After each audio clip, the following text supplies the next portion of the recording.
ॐ नमो भगवते वासुदेवाय।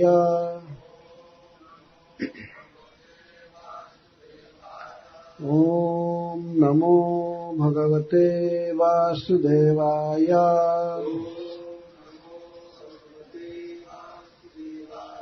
ॐ नमो भगवते वासुदेवाय।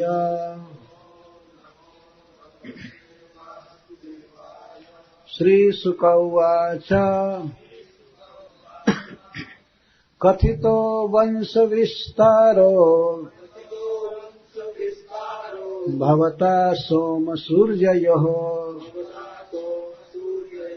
राज्ञां च भयवंश्यानां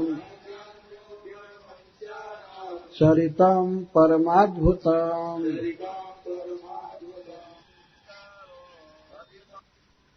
राजोवाच राजा परीक्षित ने कहा कथितः कहा गया वंश विस्तारः पुत्र पौत्र आदि वंश विस्तार भवता आपके द्वारा सोम सूर्ययोः सोम वंश और सूर्य वंश के राज्ञां राजाओं का च और उभय वंश्यानां दोनों वंशों के राजाओं का चरितम चरित परम अद्भुतम अति आश्चर्यमय।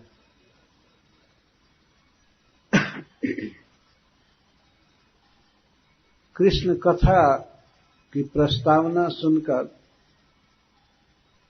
महाराज परीक्षित बहुत प्रसन्न हुए। इस अमृत का आस्वादन करके वे और विस्तार से कृष्ण कथा सुनने के लिए सुखदेव गोस्वामी से आग्रह करते हैं। पहले के कहे हुए चरित्र को फिर से अनुवाद करके वे प्रश्न कर रहे हैं। कथितो वंश विस्तारो भवता सोम सूर्ययो। हे गुरुदेव, आपने सोम वंश और सूर्य वंश का विस्तार से वर्णन किया 9 स्कंध में। इसके साथ ही साथ दोनों वंश के विशिष्ट राजाओं का परम अद्भुत चरित्र भी आपने कहा। जैसे सोम वंश में महाराज पुरुरवा, नहुस महाराज, महाराज जजाति इत्यादि, और सूर्य वंश में महाराज इक्ष्वाकु और इंद्रवाह ककुत्स जिनको कहते हैं, और भी भगवान श्री राम आदि का चरित्र आपने कहा। राज्ञां च उभय वंश्यानां, उभय दोनों वंशों के राजाओं का परम अद्भुत चरित्र आपने सुनाया। और सोम वंश में, चंद्र वंश में उत्पन्न जदोश्च धर्मशीलस्य नितरां मनुष्योत्तम तत्रांशे नावतीर्णस्य विष्णुर्वीर्याणि संसना। इसके साथ ही साथ आपने महाराज जदु के वंश का भी विस्तार से वर्णन किया। और जदुवंश में जन्मे हुए राजाओं का चरित्र भी आपने कहा। इस वंश में भगवान ने जन्म लिया जो सर्वव्यापक हैं, सबको जन्म दिए हैं। ऐसे प्रभु इस जदुवंश में अवतार लिए और अपने अंशों के साथ या अपने अंश श्री बलराम जी के साथ अवतार लेकर के जो जो चरित्र किए, कृपया उसको आप कहिए हो। 9 स्कंध में कुछ ही श्लोकों में 24वें अध्याय में सुखदेव गोस्वामी ने भगवान कृष्ण के चरित्र का अति संक्षेप में वर्णन किया है। उसी चरित्र को सुनने की लालसा से महाराज परीक्षित प्रश्न कर रहे हैं।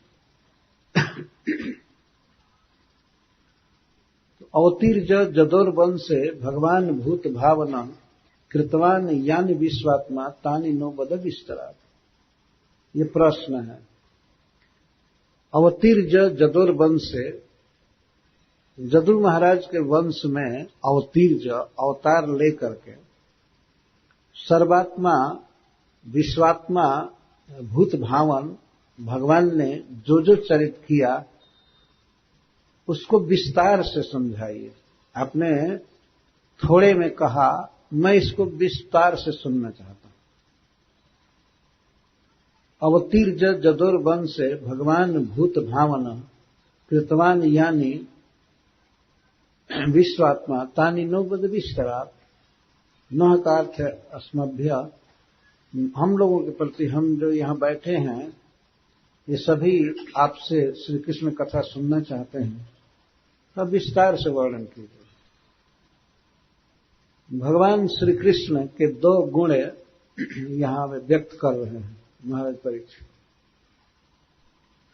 एक तो भूत भावना और विश्वात्मा।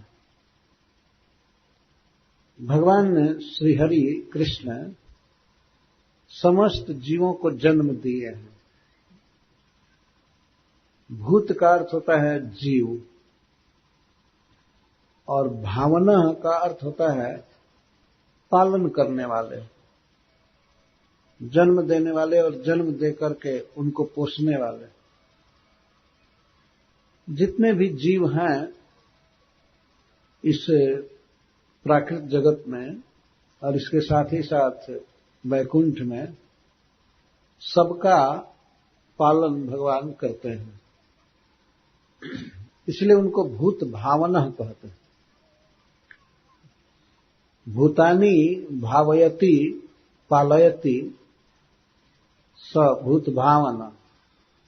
सभी जीवों का पालन करें उनको भूत भावन कहते हैं। आप इस संसार में देख रहे हैं और सुन रहे हैं, अनेक जीव हैं। 84 लाख प्रकार की योनियां हैं और एक एक योनि में असंख्य जीव हैं। उनकी संख्या नहीं बताई जा सकती। और सभी जीवों के आवास, भोजन, हवा, पानी, वस्त्र और जीवन की जो भी आवश्यकता है वो भगवान दे रहे हैं। कोई व्यक्ति अपना या दूसरे का पालन नहीं कर सकता है। जो अपना ही नहीं कर पाएगा तो दूसरे का क्या करेगा। इसको समझा जा सकता है कि जब व्यक्ति का जन्म होता है तो खाली हाथ आता है। मां के गर्भ से प्रकट होता है, जन्म लेता है, तो उसके पास कुछ भी नहीं होता है। क्या वो अपने साथ घर लेकर के जन्म लेता है? न घर रहता है, न कपड़ा रहता है, न जूता, न चश्मा, कुछ नहीं रहता है कि नहीं। खाली हाथ आते हैं, ऐसे नंग धड़ंग, कुछ भी नहीं रहता। पर इस संसार में आने पर बाहर उसको रहने को घर मिलता है, वस्त्र मिलता है, भोजन मिलता है, अनेक सवारियां मिलती हैं, सब कुछ। एक एक व्यक्ति कितना कितना सेट कुर्ता रखता है, जूता रखता है, इसे कहां से मिलने लगा उसको। इस सारा उत्पादन भूमि से होता है, धरती से। भगवान की शक्ति जीव इसको रूपांतरित करते हैं, वो भी भगवान ही करते हैं। जीवों में वो शक्ति देते हैं ये सब करने की, कल कारखाना चलाने की, खेती करने की और सब। तो अन्न होता है, वस्त्र होता है, जीवन की अन्य आवश्यकताएं हैं, उसकी पूर्ति होती है। जैसे सीमेंट बनता है। सीमेंट कहां से आता है? एक विशेष प्रकार के पत्थर को पीस करके उसमें और कुछ डाल करके सीमेंट बनता है। पर सीमेंट बनता है जब ऑलरेडी भगवान ने पहले से ही पत्थर बनाए हैं तब। मशीन बनाने के लिए जो लोहा लगता है वो भी भगवान बनाए। सीमेंट का कारखाना चलाने वाला व्यक्ति कोई अपने पेट से सीमेंट नहीं निकालता है ना। बाहर सब भगवान बनाए हैं, उसी को पीस पास करके सीमेंट बनाते हैं। ईंट तो देख ही रहे हैं, सब धरती से ईंट बनता है और अग्नि भगवान की शक्ति है, उसमें पकाया जाता है। तो ईंट, पत्थर, सीमेंट, लोहा, जो भी चीज है, प्लास्टिक वगैरह, सब भगवान दे रहे हैं, कोई नहीं बना रहा है। यदि भगवान ये सब चीजें न दें और भगवान बुद्धि न दें, भगवान सब वस्तुएं न दें, तो इनको बनाया नहीं जा सकता। यदि घर कहीं भी बना है संसार में, तो वास्तव में वो भगवान कृष्ण दे रहे हैं, ये भगवान का उत्पादन। भूमि रापो नलो वायु खन मनोबुद्धिरेव च अहंकार इतीयम में भिन्ना प्रकृति रष्टधा। ये भगवान की शक्ति है। कोई क्लेम नहीं कर सकता है कि मैं भूमि बनाया हूं, मैं सब पानी बनाया हूं, मैं आकाश बनाया, अग्नि बनाया, वायु बनाया। पर भगवान गीता में कहते हैं मैं सबका क्रिएटर, मैं बनाया हूं, मेरी शक्ति है। भूमि रापो नलो वायु खम मनो बुद्धिरेव च अहंकार इतीयम में भिन्ना प्रकृति रष्टधा। ये 8 प्रकार की जो मेरी भिन्ना प्रकृति है, बहिरंगा शक्ति, इसका स्वामी मैं हूं, मैं सब कुछ दे रहा हूं। गतिर भरता प्रभु साक्षी निवास शरणम से प्रभव प्रलय स्थानम निधानम बीजमव्यम। मैं सबका भरतार हूं, भरण करने वाला, मैं सबका गंतव्य स्थान हूं, मैं सबको पोष रहा हूं, मैं सबका सुहृद हूं इत्यादि। तो महाराज परीक्षित भगवान श्री कृष्ण को कह रहे हैं भूत भावना,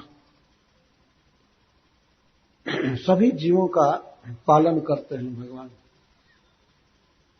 और इस जगत में अवतार लेकर के जीवों को भाववंती करोति इति भूत भावना, सबको भाव देते हैं, प्रेम देते हैं। भगवान को देख करके, भगवान की लीला सुन करके जीव मनुष्य भगवान के प्रति भाव स्थापित करते हैं। भाव, तो जो भाव को बढ़ावे, प्रेम को बढ़ावे अपने प्रति, उसको भूत भावना कहा। भगवान का इस जगत में अवतार लेना बहुत ही उपादेय है। जब तक अपने को प्रकट न करें, लीला न करें, तो उनसे कोई प्रेम नहीं करेगा। तो वे भूत भावन है, सर्वदा जीवों की देख रेख करते हैं, उनका भाव बढ़ाना चाहते हैं, उनका प्रेम बढ़ाना चाहते हैं, करते रहते हैं। इसके साथ ही साथ श्री कृष्ण का एक और गुण महाराज परीक्षित बता रहे हैं, विश्वात्मा। वे विश्व के अंतर्जामी हैं, सबके बारे में सब कुछ जानते हैं, भूत भविष्य वर्तमान, सबके आत्मा है, सबके देह में है। अहम आत्मा गुडाकेशा सर्वभूता से अस्थित, सभी जीवों के हृदय में है, मनुष्यों के, पशुओं के, कीट पतंग के, देवताओं के हृदय में, सबके हृदय में, और सबको ज्ञान देते हैं। सर्वस्व चाहम हृदय सन्निविष्ट मत्त स्मृति ज्ञानम अपहनम। भगवान गीता में कहते हैं मैं सबके हृदय में हूं और मैं सबको ज्ञान देता हूं, स्मृति देता हूं और विस्मृति भी मैं देता हूं। तो मुझसे सब कुछ आता है, मैं सब कुछ देता हूं, सबका ज्ञाता हूं। इसी का अनुवाद कर रहे हैं महाराज परीक्षित। भगवान विश्वात्मा है, भगवान भूत भावन है। ऐसे प्रभु जदुवंश में अवतार लेकर के यानी कृतवान तानी बद, जो जो लीला किए वो हमें सुनाइए और विस्तार से सुनाइए। महाराज परीक्षित को केवल अब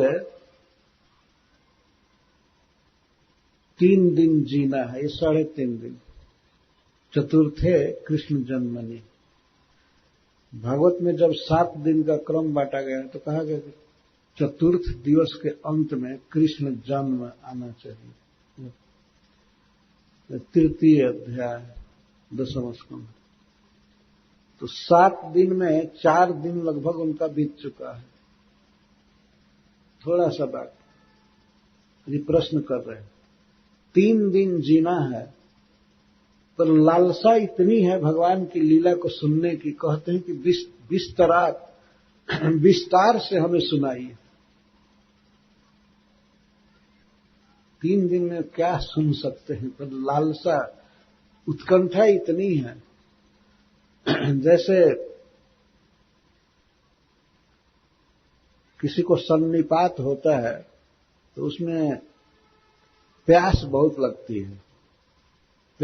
लगती है, तो व्यक्ति चाहता है कि मैं पूरा नदी ही पी जाऊं, पूरा घड़ा पी जाऊं, समुद्र पी जाऊं, इतनी प्यास उसे लगती है। पर उस रोग में वैद्य पानी देना एकदम बंद कर देते, पानी देना नहीं होता, प्यास भर लगती है, पानी बंद रहा। महाराज परीक्षित को इतनी लालसा है भगवान के विषय में सुनने की, वे 4 दिन हो चुका है, पानी तक नहीं पिए हैं, आमरण अनशन व्रत करके बैठे हैं, भोजन की बात तो दूर रही, पानी तक नहीं पिए थे, और भगवान की कथा को सुनने की इतनी लालसा है। यदुवंश में अवतार लेकर भगवान ने जो भी किया, अपने जन्म से लेकर के और प्रभास तक, लीला संवरण तक जो जो किए, उसको बोलिए विस्तार से। और महाराज परीक्षित यह भी कह रहे हैं कि भगवान श्री कृष्ण की कथा ऐसी है कि सभी लोग उसे चाहेंगे, सभी चाहेंगे, कोई ऐसा नहीं है जो कृष्ण कथा से ऊब जाए। इस संसार में 3 प्रकार के मनुष्य होते हैं, तो उनका वर्गीकरण किया गया है। एक होते हैं मुक्त, और दूसरे मुमुक्षु, और तीसरे विषयी। इन तीनों के विषय में महाराज परीक्षित कह रहे हैं कि तीनों कृष्ण कथा को पसंद करते हैं। कौन कृष्ण कथा से विरत हो सकता है? निवृत्त तरसैरुपगीयमानात् भवौषधा श्रोत्र मनोभिरामात् क उत्तम श्लोक गुणानुवादात् पुमान् विरज्येत विना पशुघ्नात्। ऐसा कौन व्यक्ति होगा जो भगवान की कथा से विरक्त हो जाए, ये कह दे कि अब तो बहुत हो गया, अब क्या सुनना। ऐसा कोई नहीं। निवृत्त तरसै रूपगीय मानव, जो मुक्त पुरुष हैं, माया के विकारों से, काम, क्रोध, लोभ, मद, मोह, मात्सर्य आदि से मुक्त हो चुके हैं, जिन्हें संसार का कोई भोग नहीं चाहिए, कोई चिंतन तक नहीं होता है, संसार के रूप, रस, गंध आदि को वो नहीं चाहते,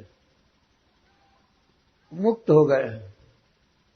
ऐसे मनुष्यों का, पुरुषों का मन रमता है भगवान में, उनको मुक्त कहते हैं, जिनको कोई भोग मोक्ष की कामना नहीं है।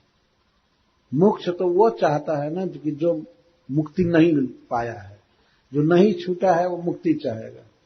जैसे कोई जेल में है तो जेल से मुक्ति चाहेगा, हम जेल से छूट जाए। जो जेल में है ही नहीं, वो क्या जेल से छूटना चाहेगा? उसको मुक्त कहते हैं। प्रकृति के बंधन से, राग द्वेष आदि से पूर्ण मुक्त है। तो ऐसे महान पुरुष भगवान की लीलाओं को निरंतर गाते रहते हैं, सुनते रहते हैं। उनके जीवन का यह आनंद है, और भोगों की कोई लालसा नहीं। न उन्हें कोई स्वर्ग का सुख चाहिए, न इस पृथ्वी का सुख, किसी भोग में उनकी कोई रुचि नहीं है, लेकिन उनकी परम आसक्ति है भगवान के लीला वर्णन में और श्रवण में। प्रायेण मुनयो राजन निवृत्ता विधि सेधतः निर्गुणस्था रमन्ते स्म गुणानुकथने हरे। सुखदेव गोस्वामी का ही ये उद्गार है कि जो नैर्गुण्य में है, प्रकृति के गुणों से पार हैं, ऐसे आत्मा रामगण भगवान हरि के गुणानुकथन में ही रमते रहते हैं। यही उनका आनंद है। संसार का कोई भोग जिनको नहीं खींच सकता, वे भी भगवान के लीलाओं के प्रति पूर्ण आसक्त रहते। इसका अर्थ है कि संसार का सारा सुख एक तरफ रखा जाए और भगवान के लीला कथा का सुख सुनने और कहने का, इसके बराबर कभी भी नहीं हो सकता। यहां तक कि मुक्ति का आनंद, ब्रह्मानंद भी इसके आगे बिल्कुल तुच्छ है। जो सुख हो तो गोपाल ही गाए। जो सुख है कृष्ण को गाने में, कृष्ण की लीला गाने में मिलता है, वो सुख कोई भी जप तप करने से नहीं होता है। कोटिक तीर्थ नहाए, सूरदास जी को, करोड़ों तीर्थों में स्नान कोई करे, जप करे, तप करे, कुछ करे, जो सुख गोपाल की लीला गाने में मिलता है कभी नहीं मिलता। एक पद है ऐसा बहुत विस्तार से, सबसे बड़ा सुख, सबसे बड़ा आनंद है भगवान की लीलाओं को गाने में और वर्णन सुनने में। रमनते गुणानुकथने हरे, हरि के गुणानुकथन में रमते रहते। तो महाराज परीक्षित कह रहे हैं कि जिनके जीवन में कोई तरस नहीं है, कोई तृष्णा नहीं है, प्यास नहीं है, ये है मुक्त पुरुष, जिनको और किसी चीज की तृषा नहीं, वासना नहीं, वे भगवान की लीलाओं के प्रति परम वासना रखते हैं। निवृत्त तरस है उपगीय माना, उप का अर्थ है अधिक्य न, उपगीय माना, निरंतर वर्णन करते रहते हैं, गाते रहते हैं, श्रवण करते रहते हैं। यही उनका आनंद है, यही उनका सुख है। कथयंत समाम नित्यम तुष्यंति च रमंति च, यही उनका सुख है और इसी में रमते हैं। स्वाभाविक काम उनके लिए यही है, भगवान की कथा में, कीर्तन में रहना, गान करना, श्रवण करना। तो इस संसार में 99% से भी ज्यादा ऐसे मनुष्य हैं जिनको तरस है, प्यास है, किसी चीज की वासना में पड़े हुए, हमको ये मिले, हमको ये मिले, ये मिले, ये मिले। उन वस्तुओं को पाने से उनको सुख नहीं हो सकता है, लेकिन मृग तृष्णा की तरह, जैसे मरुभूमि में सूरज की किरणों के कारण दिखाई पड़ता है कि आगे जल है, सरोवर है, तो मरुभूमि में तप्त बालुका में हरिणी जो दौड़ते हैं, वो देखते हैं वहां जल है, वहां जल है, पर वहां जाते हैं तो वहां केवल बालू रहता है, जल नहीं रहता। तो वहां से वहां दौड़ते हैं, वहां से वहां दौड़ते हैं, वहां से दौड़ते हैं, और बिना पानी के प्यासे और तड़फड़ा करके मर जाते हैं। इसी तरह से आज का आदमी वो सोचता है बॉम्बे में सुख है, बॉम्बे वाला सोचता है दिल्ली में सुख है, दिल्ली वाला सोचता है अमेरिका में सुख है। मृग की तरह दौड़ते हुए फिर मर जाते हैं, और मर करके नरक में या विविध जोनियों में जाते हैं। जीवन में जो अवसर मिला है कि भगवान का कीर्तन कर लो, जप कर लो, श्रवण करो, कथा करो, उसको आदमी नहीं कर पाता। जो रस का सरोवर है, बहुत बड़ा सुख है, क्योंकि सत्पुरुषों का, महान पुरुषों का आचरण ही किसी सत्य में प्रमाण होता है। जब बड़े बड़े मुक्त पुरुष भगवान की लीला कथा में ही रहते हैं, तो इसका अर्थ है कि यही जीवन का लक्ष्य है, इसी में वास्तव में सुख। नहीं तो वे लोग क्यों नहीं रमते, किसी स्त्री में रमते या किसी दूसरे गीत में रमते, संसार के रूप रस गंध आदि में रमते, बिल्कुल नहीं रमते। तो उनको कहते हैं निवृत्त तरस, जिनकी तृष्णा सदा के लिए निवृत्त हो चुकी है। उन लोगों के द्वारा भगवान श्री कृष्ण की लीलाएं निरंतर गाई जाती है। उपगीय मानक जो मुक्त है, तो मुक्त जो है वो तो भगवान कृष्ण के लीला रस को जानते ही हैं, उनके लिए परम रसायन है। और जो मुमुक्षु हैं उनके लिए यही उपाय है, यही औषधि है। मुमुक्षु का अर्थ है जो छूटना चाहते हैं, जो राग रोष या द्वेष क्रोध, मद, मोह आदि दोषों से मुक्त होना चाहते हैं, संसार का भोग छूट नहीं पाया है पर छूटना चाहते हैं, जो मुक्त होना चाहें इन दोषों से, उनको मुमुक्षु कहते हैं। जैसे कोई व्यक्ति किसी रोग से विकल है, तो रोग के दुख से मुक्त होना चाहे तो उसके लिए कुछ उपाय होता है, कुछ औषधि होती है, वैद्य लोग उसे देते हैं, इस औषधि से आपका रोग चला जाएगा। जैसे मान लीजिए किसी को ज्वर है तो कोई औषधि दी जाती है तो ज्वर शांत हो जाता है, तो फिर नॉर्मल कंडीशन में होता है।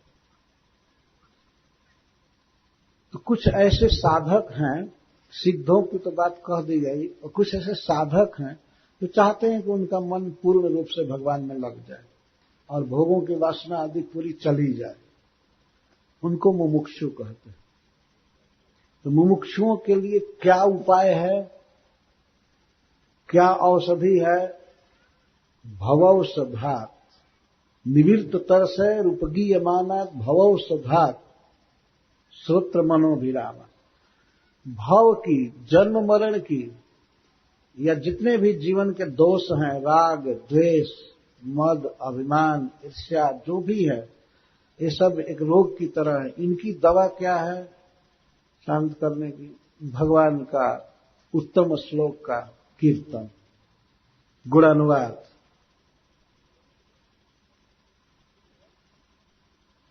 यही उपाय है। संसार में देखा जाता है कि कई लोग जोगी होते हैं, साधक होते हैं, और अपने तरह से कुछ न कुछ उपाय करते रहते हैं कि हम मुक्त हो जाए, हम सुखी हो जाए, हमारा मन भगवान में लग जाए, पूरा पूरा उपाय करते हैं। लेकिन उपाय में वे उचित उपाय नहीं कर पाते। जैसे किसी स्टोर में अनेक प्रकार की दवाई रखी है और व्यक्ति को कोई एक विशेष रोग हुआ है, तो कोई भी दवा लेकर के खाना चालू करे, वो हालत आजकल के साधकों की है। कोई भी दवा, क्योंकि दवाई रखी हुई है, तो हो सकता है कि ज्वर बढ़ाने वाला दवा भी खा ले।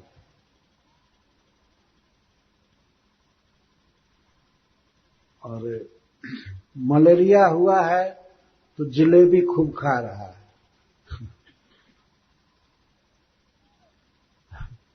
मैंने एक गीत सुना था भोजपुरी में, कोई गा रहा है कि आग लागे बजर परो मेला कोइला के, धैले बा मलेरिया जिलेबी खैला के। मेला में आग लग जाए, वज्र पड़ जाए, मैं गया वहां पर जिलेबी खाया, मलेरिया था और खाया तो और ज्यादा ज्वर हो गया। तो धैले बा मलेरिया जिलेबी खैला, ये भोजपुरी में काम करते हैं। तो क्या रोग है और दवा क्या कर रहे हैं? गोस्वामी तुलसीदास जी एक पद में विनय पत्रिका में कहते हैं, क्या उपाय है भवरोग से छूटने का? वो कहते एक ही उपाय है, राम राम राम जपो बस। तो पद में कहते हैं, राम राम राम जीह जौनो तू न जपी है, तौनो तू कहूं जाए तिहू ताप तपी। यदि अपने जीभ से राम राम राम ये तुम नहीं रटोगे तो कहीं भी जा करके त्रिताप से दग्ध रहोगे, मरोगे। कोई साधन सुखी नहीं कर सकता। राम राम राम जीह जौनो तू न जपी है, तौनो तू कहूं जाए तिहू ताप तपी। छूटी बे के जतन विशेष बंध जाओगे। यदि तुम छूटने का, मुक्त होने का उपाय करोगे तो और ज्यादा बंध जाओगे। राम राम रटने के अलावा, भगवान का नाम जपने के अलावा तुमने कोई उपाय किया, का गुणानुवाद के अलावा कोई उपाय किया, तो उपाय ही और तुमको बांध देगा। छुट्टी वे के जतन विशेष बंधी जाओगे, होइए विष भोजन जो सुधा सानी खाओगे। और तुम कोई भोजन करोगे जिसमें अमृत से सिक्त करके, डाल करके, तो वो हलाहल जहर हो जाएगा राम नाम के बिना। छुटीवे के जतन विशेष बंधी जाओगे, हुई विष भोजन जो सुधा सानी खाओगे। अपने समय से तुम सुधा खा रहे हो, अमृत पी रहे हो, लेकिन वो हलाहल जहर का काम करेगा। भगवान का नाम ही एक उपाय है, भगवान का गुण कीर्तन उपाय है, जिससे व्यक्ति संसार के दोषों से मुक्त हो सकता है, नहीं तो और बंध जाएगा। ये देखा जा रहा है संसार में जोगियों की, साधकों की कमी नहीं है। बहुत लोग सोचते हैं हम ये कर रहे हैं, ध्यान कर रहे हैं, हम ये कर रहे हैं, वो कर रहे हैं, लेकिन विशेष बंधे हैं। और सामान्य जनता की अपेक्षा जो कोई साधन नहीं करते उससे ज्यादा बंधे हुए हैं। विशेष बंधी जाओगे, हुई विष भोजन जो सुधा सानी खाओगे। सूर सरी तीर बिन नीर दुख पाई है, सूरत तरु तरे तो ही दारिद्र सताई। गंगा जी के किनारे जिसका पानी बिल्कुल निर्मल है, ऐसे गंगा के किनारे पानी के बिना मर जाओगे अगर राम राम नहीं रखते हो। सूरत सरी तीर बिन नीर दुख पाई है, और सूरत तरु तरे तो ही दारिद्र सताई। कल्प वृक्ष के नीचे जो संकल्प के अनुसार फल देता है, उसकी छाया में भी तुमको दरिद्रता सताएगी। भगवान के नाम के बिना कोई साधन काम नहीं करेगा। हरे कृष्णा कृष्णा कृष्णा हरे हरे, हरे राम राम राम हरे हरे। तो गोस्वामी तुलसीदास जी इस तरह से कह रहे हैं कि इस कलिकाल में भगवान के नाम के अलावा कोई साधन नहीं है, और भी जीभ से जपने की बात कर रहे हैं।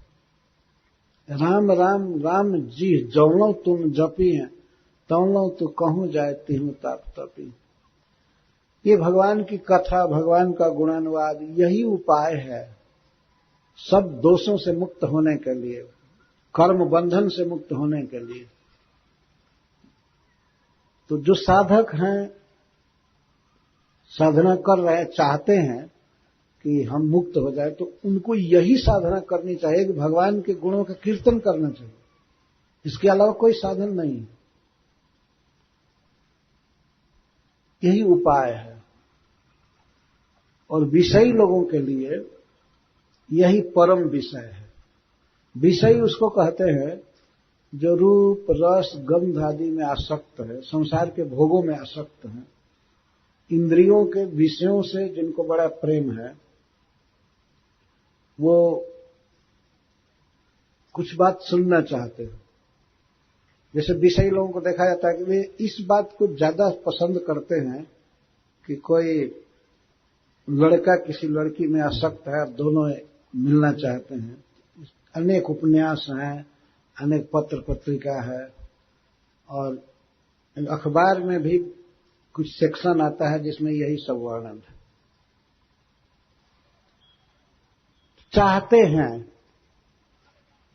कि हमको ऐसी चीज सुनने को मिले, और विशेष करके विवाह के नियमों से विपरीत स्वच्छंद रिलेशन चाहते हैं। अगर वो ऐसी बात सुनते हैं या पढ़ते हैं तो उनको बहुत अच्छा लगता है। राजनीति की बात पढ़ते हैं तो उनको अच्छा लगता है। कहीं बैठे हैं गांव में और चर्चा दिल्ली की करते रहते हैं, लगता है कि यही संसद में बैठे हैं, ये हो रहा है, वो हो रहा है, वो हो रहा है। अरे अपनी पोजीशन तो देखो क्या हो। लेकिन ये पसंद पड़ता है, राजनीति की चर्चा करते हैं और समाज की भी चर्चा करते हैं, अर्थ की भी चर्चा करते हैं। वो इतना धनी है, वैसे धन कमा रहा है, ये कर रहा है, वो कर रहा है। और लंपटता, स्त्री पुरुष के आकर्षण को भी खूब सुनना चाहते हैं, देखना चाहते हैं। तो भगवान श्री कृष्ण की लीला ऐसी दिव्य है कि उसमें ये सब विषय है। राजनीति की बात करनी है तो सबसे सुंदर राजनीति महाभारत में है, उसको पढ़ना चाहिए। बहुत सुंदर राजनीति है। और ऐसे राज्य की स्थापना हुई कौरव पक्ष को हरा करके कि जिस राज्य की तुलना भगवान श्री राम के राज्य से की जाती। दो ही राज्य स्थापित हुए इस पृथ्वी पर, परम सुखमय राज्य, राम राज्य और युधिष्ठिर राज्य। दो उदाहरण माने जाते हैं। तो भारतवर्ष में कई लोग चाहते हैं कि राम राज्य आ जाए, चाहते हैं, प्रयास करते हैं राम राज्य आ जाए, लेकिन वो मूर्खता के कारण ये चाहते हैं कि राम के बिना राम राज्य आवे, राम राज्य माइनस राम। ये कैसे होगा? राम के बिना राम राज्य कैसे हो सकता है? राम को लाया जाए, राम राज्य अपने आप आ जाएगा। तो लाएंगे रावण को और चाहेंगे कि राम राज्य आ जाए, ये कैसे हो सकता है? रावण जो सबसे बड़ा गुंडा था, दूषित कर्म करने वाला, सीता का हरण किया था, चाहते हैं ऐसा व्यक्ति आवे, राम राज होना चाहिए, राम राज होना चाहिए। राम राज लाने के लिए राम को लाना होगा। अपने जीवन में, अपने हृदय में, अपने वाणी पर सब जगह राम होना चाहिए। भगवान राम का मंदिर होना चाहिए सब जगह। राम आएंगे तो अपने आप राम राज आ जाएगा। तो भगवान राम के राज्य की तरह महाराज युधिष्ठिर का राज्य था। वास्तव में राज्य वो कृष्ण राज्य था, लेकिन भगवान यदुवंश में जन्म लिए थे तो महाराज जजाति ने शाप दे दिया था यदु महाराज को कि तुम राजा नहीं हो सकते। इसलिए भगवान सिंहासन नहीं स्वीकार कर रहे। यहां तक कि कंस का वध किए तो उन्होंने उग्रसेन जी को राजा बनाया, स्वयं नहीं राजा। उनके सामने हाथ जोड़कर खड़े रहते थे कि हे देव, कुछ आज्ञा दीजिए, मैं आपकी क्या सेवा करूं। उद्धव जी विदुर जी से बात करके कहते हैं कि भगवान जब हाथ जोड़ करके उग्रसेन जी से कहते थे कि मैं आपकी क्या सेवा करूं, उस दृश्य का स्मरण करके हमारे जैसे सेवकों को बहुत ग्लानि होती है। हम जिनके सेवक हैं, ब्रह्मा जी, शिव जी जिनके सेवक हैं, वे प्रभु उग्रसेन जी के सामने खड़े होते हैं। इसलिए उन्होंने राज्य नहीं लिया, परंतु उन्होंने युधिष्ठिर को राजा बनाया हस्तिनापुर। तो महाराज युधिष्ठिर का राज्य बहुत सुखमय राज्य था। इसका वर्णन प्रथम स्कंद भागवत में किया गया है। नाधयो व्याधय कश्चित्, किसी को कोई मानसिक चिंता कभी नहीं हुई, टेंशन कभी नहीं हुआ, और शरीर में कोई रोग नहीं हुआ किसी को भी। ये सुध गोस्वामी वर्णन करते हैं। और सभी अपने धर्म में थे। जैसे रामचरितमानस में वर्णन है कि सभी अपने धर्म में रहते थे। एक पत्नी व्रत सब सुंदर सब विरुज शरीरा, तो पाई है, याद नहीं हमको सब।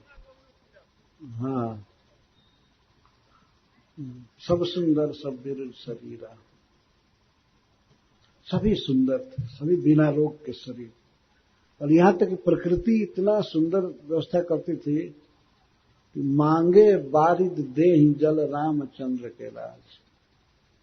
अपनी इच्छा के अनुसार, किसानों की इच्छा के अनुसार जलद मेघ बरसाते थे।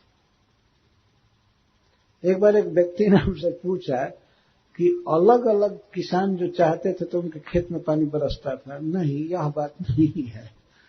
एक समवेत देख लेते थे कि इस समय पानी की जरूरत है तो होता था पानी, नहीं जरूरत है तो नहीं।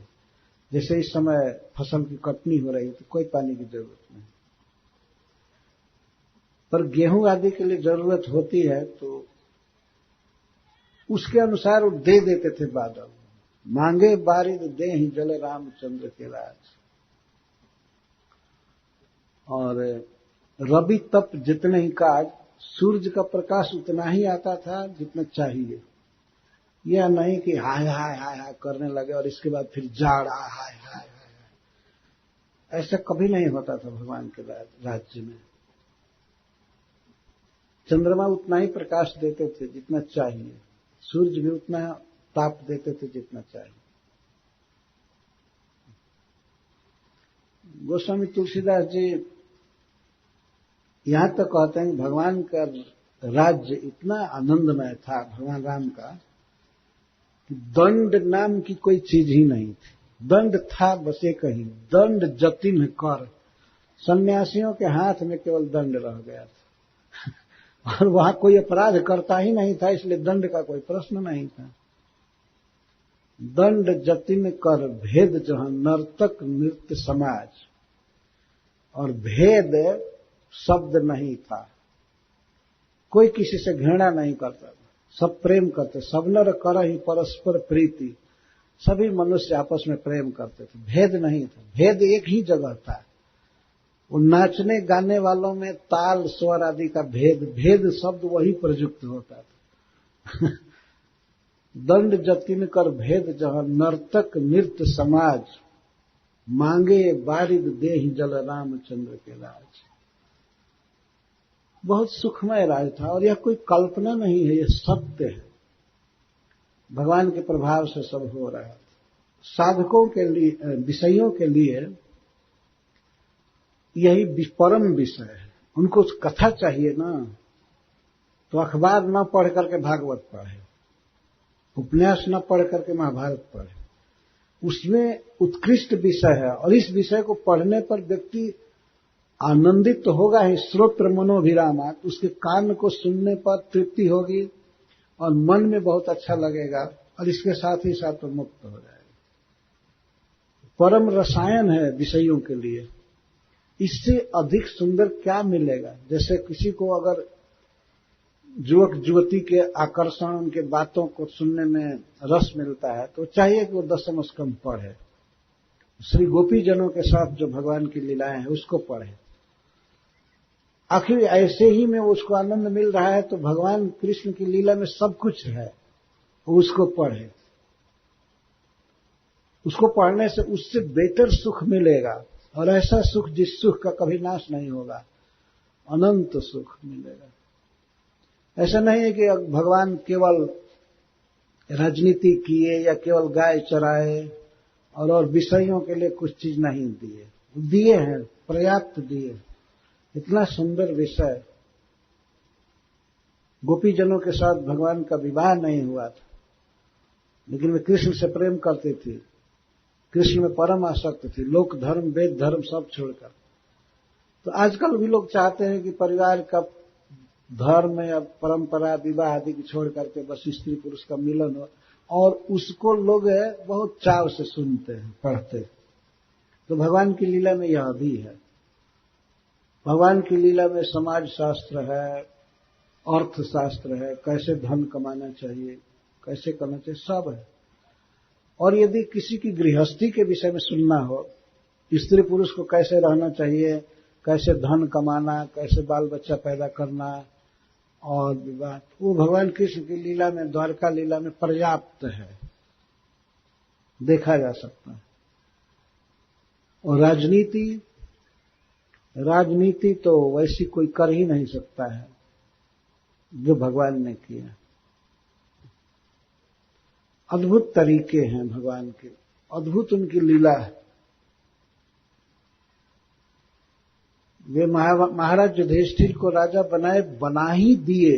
कहे थे पहले अपनी बुआ से, कुंती से, कि मैं इन पांचों को लेकर जैसे जा रहा हूं कुरुक्षेत्र, मैं लेकर के तुम्हारे चरणों में इनको सौंपूंगा, और वही हुआ।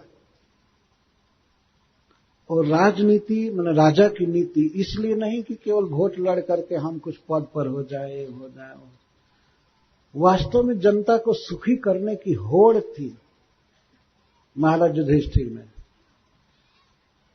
अर्जुन चिंता कर रहे थे कि युद्ध के बाद स्त्रियों की रक्षा करने वाला कोई नहीं रहेगा, सब युवक सैनिक युद्ध में मारे जाएंगे, तो उनकी स्त्रियां भ्रष्ट हो जाएंगी और बल संकट उत्पन्न होंगे। लेकिन ऐसा एक भी कांड नहीं हुआ युद्ध के बाद महाराज युधिष्ठिर के शासनकाल में, एक भी नहीं। सभी लोग सुखी थे। जो विधवा स्त्रियां थी वे यही भावना करती थी कि वो अपने पति के साथ, उनको जो सुख चाहिए, जो धर्म का पालन, जो कुछ महाराज युधिष्ठिर सब व्यवस्था किए थे।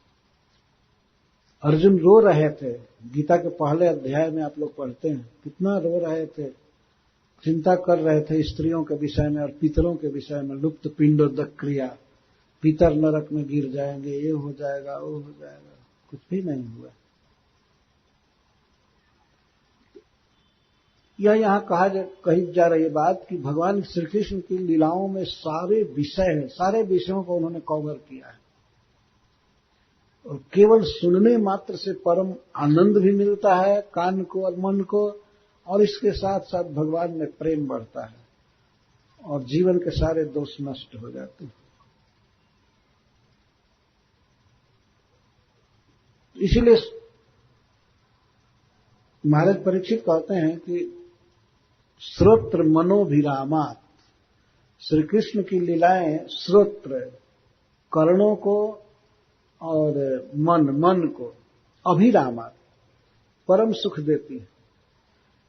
कान और मन रम जाते हैं भगवान कृष्ण की लीला में, विषयों के भी। आज भी देखा जाए तो वास्तव में संसार में सामान्य जनता के हृदय को अगर किसी की लीला ने आकृष्ट किया है तो भगवान श्री कृष्ण की लीला ने सर्वाधिक आकृष्ट किया। विषयों में फंसे हुए लोग, तो जब से ये टेलीविजन हो गया तब से तो लोग अब सुनते नहीं, उनको मौका नहीं मिलता है। तो पहले सुखसागर या महाभारत की कथाएं होती थी, तो लोगों की बहुत रुचि है और लोक मंगल के लिए भगवान श्री राम की लीलाएं, भगवान श्री राम जन जन के कान में प्रविष्ट हैं, उनके हृदय में प्रविष्ट। ये आजकल के कुछ राक्षस भले भगवान राम के विरुद्ध बोलते रहते हैं, लेकिन इनके बोलने का कोई प्रभाव हो नहीं सकता। भगवान का इतना चरित्र निर्मल है। भगवान श्री राम सबके हृदय सिंहासन पर अधिकार किए हुए, और गोस्वामी तुलसीदास जी ने लोक भाषा में उनका चरित्र लिखा, रामचरितमानस। इसके चलते भगवान और भी जनता के हृदय में धसे हुए हैं। तो इसे सुनना चाहिए। विषयों के लिए भी ये परम आनंददायक है, मुमुक्षुओं के लिए, साधकों के लिए ये परम उपाय है, और मुक्त जनों के लिए तो ये परम स्वादिष्ट रसायन है, और किसी में रस नहीं लेते। तो ऐसे भगवान श्री कृष्ण की लीला से कौन विरत हो सकता है? कौत्तम श्लोक गुणानुवादात् पुमान विरज्यत बिना पशुभिना। कौन विरत हो सकता है भगवान की कथा से? केवल कसाई को छोड़ करके और कोई विरत नहीं हो सकता। पशुघ्न, बूचर, पशु की हत्या करने वाला होता है, पशु के हत्यारे को छोड़ करके, अथवा अपशुघ्न, अपगता सुख जस्मात् अपशु। आत्मा में, जीव में शोक नहीं है, वो देह के संबंध से शोक करता है। तो शोक जिससे चला गया नहीं है सदा के लिए, उसको अपशु कहते हैं, आत्मा। तो इसका अर्थ घृणा, आत्मघाती के अलावा कौन ऐसा है जो भगवान कृष्ण की लीला से प्रेम नहीं करेगा? अपशुघ्न या पशुघ्न दोनों अर्थ हो सकते हैं। पशुओं की हत्या करने वाला व्यक्ति हो सकता है कि भगवान की कथा से प्रेम न करे, या जो आत्मघाती है, जो आत्मा के स्वभाव को नहीं समझा, आत्मा का हनन कर रहा है, वो हो सकता है कि भगवान की कथा न सुने। तो जो भगवान की कथा को नहीं सुनते हैं, नहीं गाते हैं, वे अपनी हत्या कर रहे हैं, जीवन को सदा से दुख में रखेंगे, आगे भी अधोगति में जाएंगे। जीवन में सुख के लिए, आत्मा के वास्तविक हित के लिए कृष्ण कथा ही उपाय है।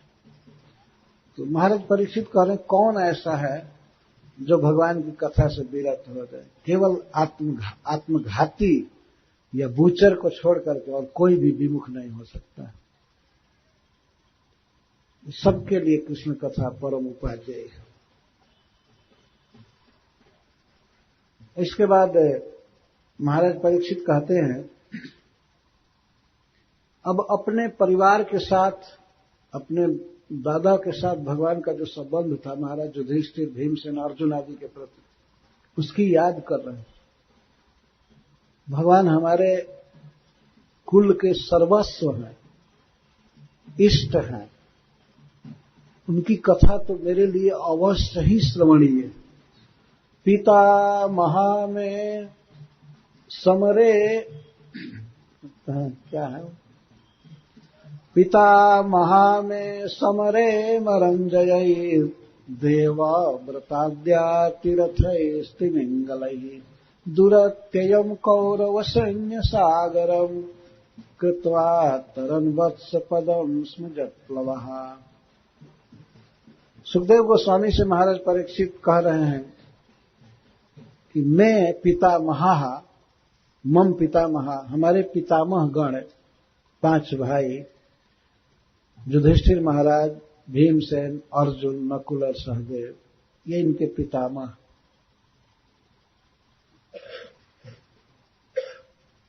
परीक्षित महाराज के पिता हैं अभिमन्यु, और अभिमन्यु के पिता अर्जुन हुए, तो अर्जुन के संबंध से युधिष्ठिर और सब 4 भाई पितामह। पितामह में समरे मरंजय, हमारे पितामह एक भयावह विश्व युद्ध में पड़ गए थे। कुरुक्षेत्र का युद्ध हुआ, बहुत भयंकर युद्ध था, लेकिन भगवान कृष्ण को ही अपनी नौका बना करके, अर्थात उनके शरण में रह करके हमारे पितामह उस महायुद्ध को वैसे पार कर गए जैसे कोई रास्ता चलने वाला व्यक्ति गाय के बछड़े के खूर में इकट्ठे जल को पार कर गए। गोवत्स पदम। हम लोग बरसात के दिन में चलते हैं तो गाय के बच्चे का खूर गड़ता है जमीन में, उसमें कभी कभी वर्षा होने पर थोड़ा पानी जम जाता है। कभी कभी मान लीजिए पानी हो 50 ग्राम या 25 ग्राम पानी लगा है, तो चलते समय हम लोग विचार भी नहीं करते हैं कि इतना गड्ढा लांघ गया है। क्या उस गड्ढे को लांघने में कोई अब प्रयास करना पड़ेगा, कोई ब्रिज बनाना पड़ेगा, कैसे लांघे। एक तरफ युद्ध की भयानकता का वर्णन कर रहे हैं महाराज परीक्षित।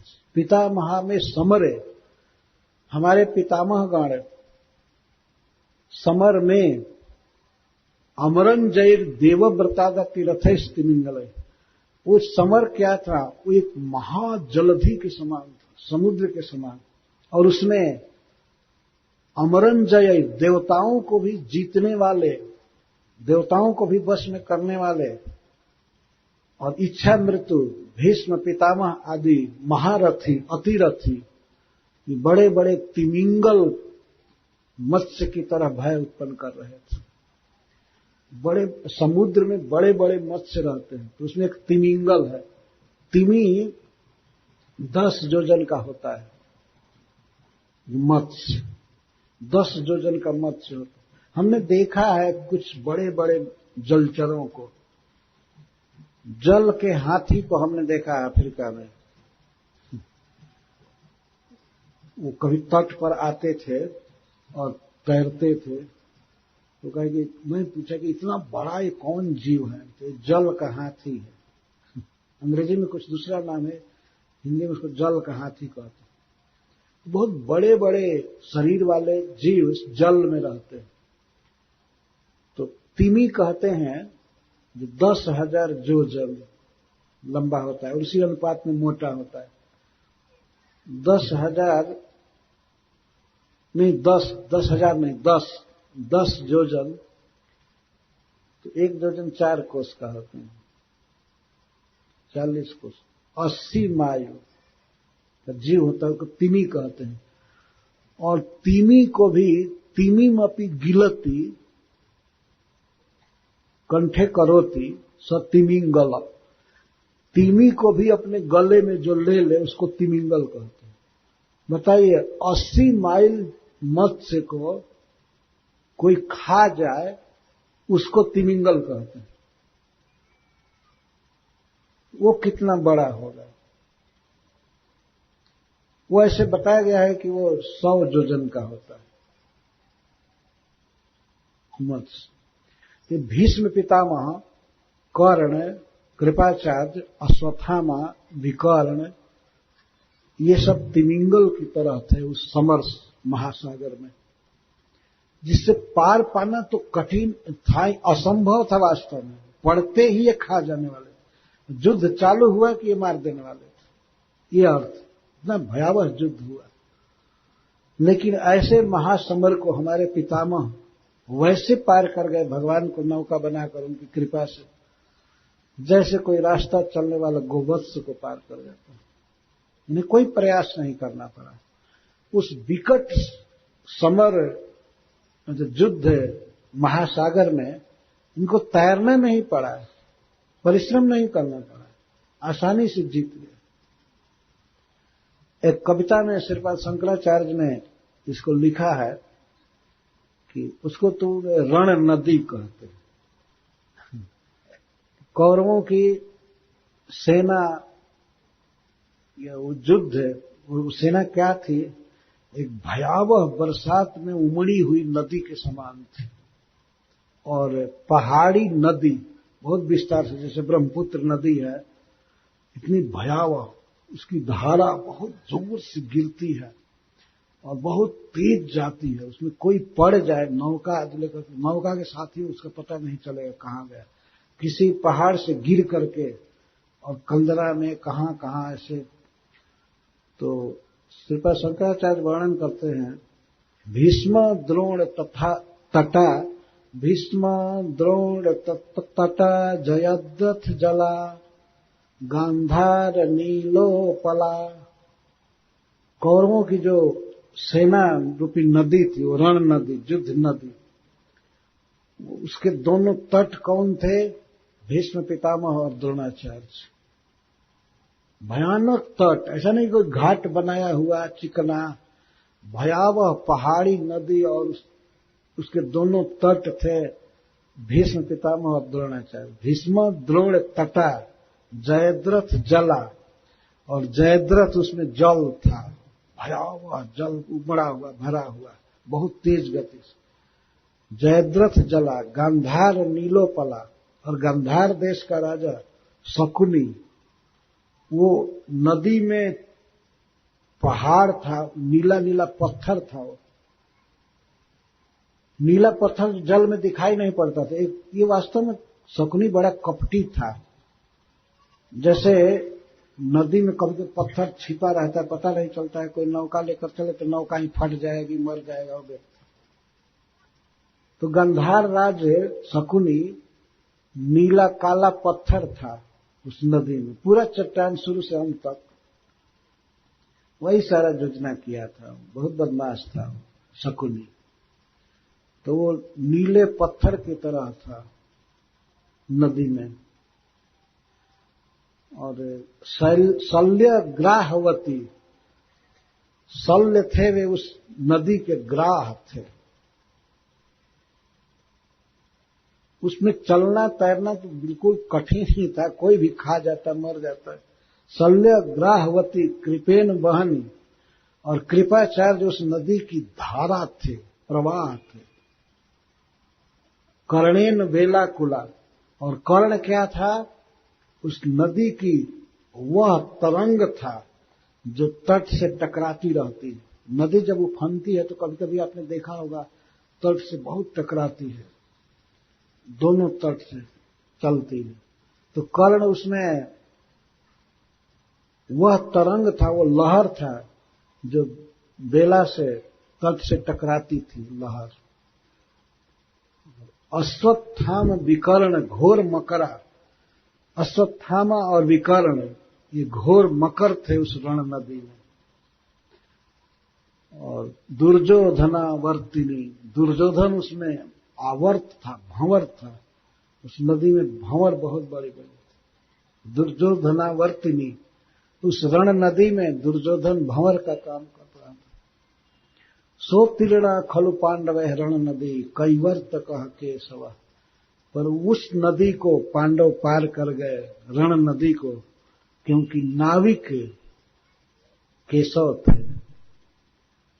कैवर्त कह केशव, केशव थे। भगवान उस रण नदी में नौका खे रहे थे। नौका खे रहे थे मतलब इनके आश्रय थे पांडवों के। तब तो नील पत्थर से, भंवर से, सबसे बचा उचा करके पार कर दो।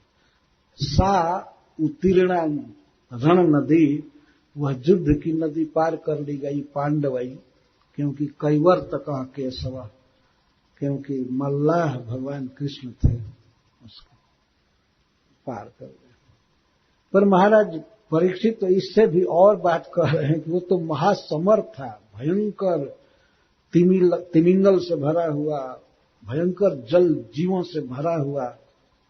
भीष्म पितामह आदि का नाम लेते, उनकी इच्छा मृत्यु थी। एक दिन में 10,000 महारथी को मारते थे, युद्ध करते थे।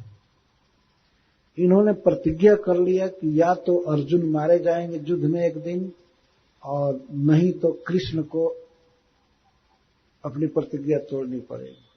भगवान ने प्रतिज्ञा किया था कि इस युद्ध में मैं बिना शस्त्र के सहायता करूंगा, शस्त्र ग्रहण नहीं करूंगा। भीष्म पितामह ने एक दिन प्रतिज्ञा कर लिया कल के युद्ध में। आज उन्होंने प्रतिज्ञा किया दुर्योधन से। दुर्योधन बहुत उनको बुरा बुरा बोल दिया, आप हमारे दादा है, ये है, वो है, लेकिन आप मन लगा करके लड़ नहीं रहे। यहां तक बोल दिया कि आप खाते हैं हमारा और आपका मन पांडवों के साथ। इस बात से भीष्म पितामह को बहुत दुख लगा। राज्य उनका था, उन्होंने विवाह नहीं किया, राज नहीं लिया, शंतनु महाराज के उत्तराधिकारी थे, अपने भाई को राज्य दिए, स्वेच्छा से राज त्याग दिए थे। परंतु जैसे भी हो रहते थे राजघराने में, जो राजा के पद पर था वो पाल रहा था, वेतन दे रहा था, तो बोल दिया कि आप हमारा खाते हैं और गुण गाते हैं अर्जुन का। इसी पर दुख लग गया। तो भगवान को तो जानते थे, भगवान किसी भी स्थिति में अर्जुन को तो मरने नहीं देंगे। तो उन्होंने प्रतिज्ञा किया, वे भगवान के परम भक्त थे। कहे ठीक है, कल मैं युद्ध करूंगा, कल अर्जुन का मरण होगा। नहीं, वो दुर्योधन प्रार्थना कर रहा था कि आप अर्जुन के साथ ढीला लड़ रहे हैं, आप उसको मारिए, हमारी आप में समर्थ है। तो भीष्म पितामह ने कह दिया, भगवान कृष्ण जिसके रक्षक है उसको कोई नहीं मार सकता है। मैं किस गली में, कोई नहीं मार सकता। मैं ये काम कर सकता हूं कि भगवान को बदनाम कर सकता। तो वो खुश हो गया दुर्योधन। तो ठीक है, कृष्ण से मैं शस्त्र ग्रहण करा करके रहूंगा। तो कहा यह भी बहुत बड़ी बात है। अगर कृष्ण की बदनामी हो सारी दुनिया में कि ऐसा अधम क्षत्रिय है कि प्रतिज्ञा किया कि शस्त्र नहीं उठाऊंगा और उसने उठा लिया, तो ठीक है, ठीक है। उन्होंने प्रतिज्ञा की, आज जो हरिहीन शस्त्र गहाऊं, तौ लाजो गंगा जननी को, शांतनु सुत न कहाऊं। यदि मैं कृष्ण को आज शस्त्र नहीं ग्रहण करा सका तो मैं अपने माता की लज्जा को खत्म, मतलब धिक्कार होगा कि मैं माता गंगा का पुत्र हूं और हमारे पिता शांतनु जी हैं, ये कहने में भी मुझे शर्म लगेगी। चंदन भंज महार धनु भंज, मैं कल रथ तोड़ दूंगा बाणों से, अगर कृष्ण शस्त्र नहीं उठाए। अर्जुन का रथ तोड़ दूंगा, उनका महाधनुष गांडीव नष्ट कर दूंगा, ये करूंगा, वो करूंगा, कहने लगे। और सारा कुरुक्षेत्र केवल खून से लथपथ हो जाए। कल हमको देखेंगे मैं किस तरह से युद्ध कर रहा हूं। और वास्तव में उन्होंने भयानक युद्ध किया। अर्जुन ने 18 दिन के युद्ध में बिल्कुल आहत नहीं हुए, किसी का बाण कभी नहीं लगा, भीष्म पितामह का भी बाण नहीं लगा उन पर, क्योंकि भगवान थे। लेकिन इतनी फुर्ती से भीष्म पितामह बाण चला रहे थे कि अर्जुन तर्कस से बाण निकालते थे, संधान करते थे, छोड़ते थे। ये करने में उनको पसीना आ गया। पसीना, भगवान चाहते थे कि अर्जुन की दशा करूं, हमको शस्त्र उठाने का मौका मिले। तो अर्जुन का बाण थोड़ा सा धीमा आया, क्योंकि वो बाएं हाथ से नहीं दाहिने हाथ से अपना पसीना पोंछे। थोड़ा बाण जाने में थोड़ा सा देर हुआ तो भगवान ऐसे देखिए कहीं, अरे ये तो तुमको मार ही डालेंगे, कूद गए रथ से। अर्जुन इसका मतलब थक गए, पसीना पोंछे। तो भगवान कूद गए रथ से और एक टूटे हुए रथ का चक्का लेकर के पहिया और भीष्म पितामह को मारने चले। उनको आते देख करके भीष्म पितामह तो हाथ जोड़कर खड़े हो गए, धनुष रख दिए, कहे आइए आइए प्रभु, आप मेरा वध कीजिए, आप मेरा वध करेंगे तो मैं वैकुंठ जाऊंगा, आपके पास जाऊंगा, आइए, ये कहने लगे। लेकिन जब ही कृष्ण कूदे रथ से, तब ही अर्जुन उनको पकड़ने के लिए चले, उनको पकड़ लिए, कमर पकड़ लिए, और तब भी भगवान उनको ठठेरते हुए चले जा रहे थे। तो कहते नहीं नहीं नहीं, मैं इनको मारूंगा। अरे तुम युद्ध में इतना कमजोर हो रहे हो। अर्जुन कहते नहीं नहीं, अरे आपका अपजस होगा, आप शस्त्र उठा लिए, रुकिए रुकिए रुकिए। अर्जुन को कृष्ण की चिंता थी, इनकी अपकीर्ति न हो,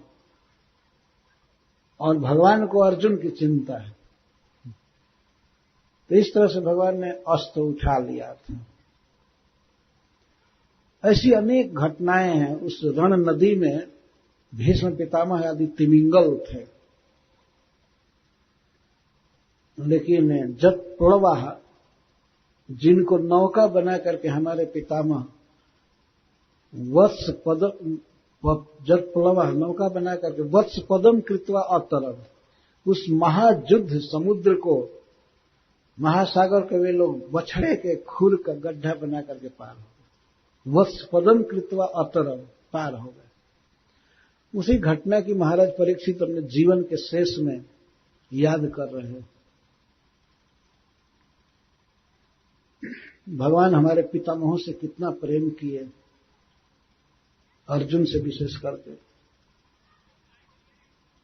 अर्जुन के सामने, युधिष्ठिर के सामने सारी दुनिया को झुका दिए, सारे राजा राजसूय जग में आया करके प्रणाम किए थे, भेंट दिए थे महाराज युधिष्ठिर। उसी युद्ध के यज्ञ के उपक्रम में जरासंध मारा गया था। तो ये भगवान का स्नेह था पांडवों के प्रति। प्रथम स्कंद में महाराज परीक्षित सुखदेव गोस्वामी से कहे हैं कि आपको भगवान कृष्ण ने भेजा है इस स्थान पर।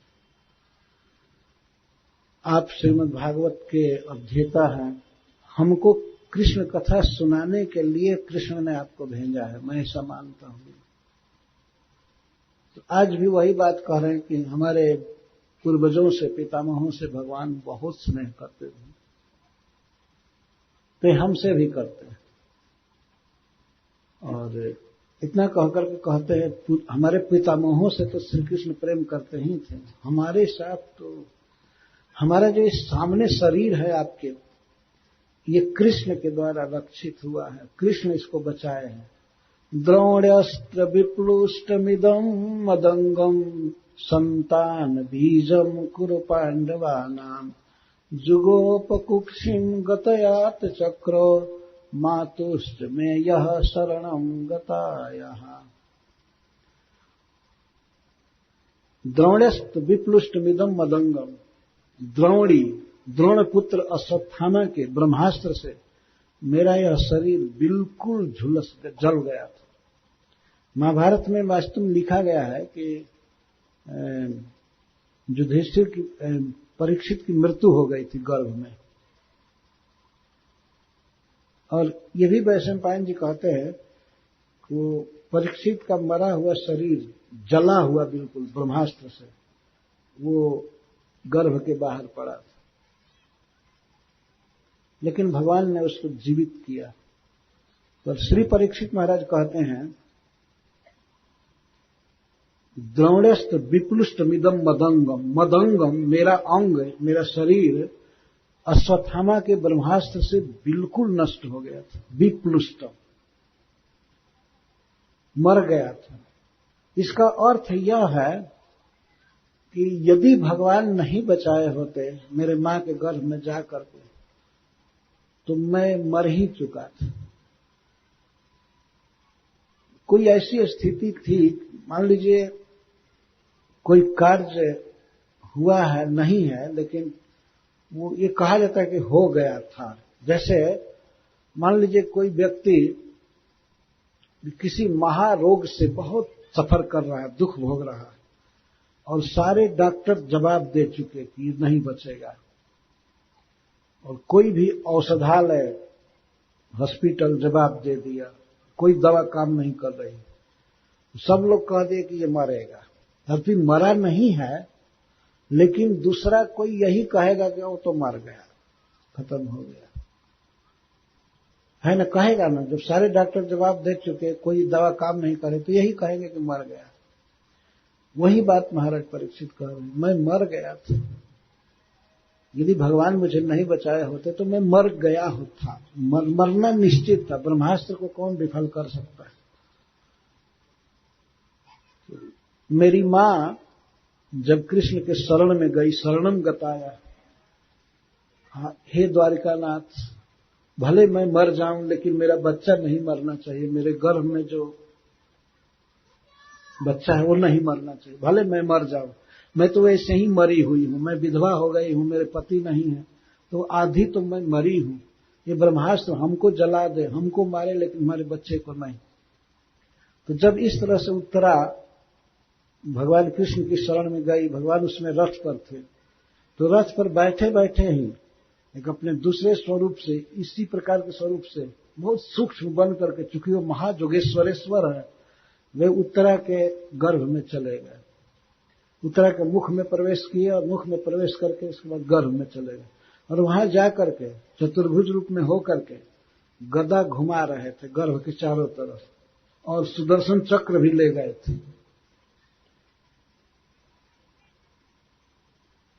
इस पर अर्थ किया जाता है कि दो अस्त्र क्यों ले गए, एक ही काफी था।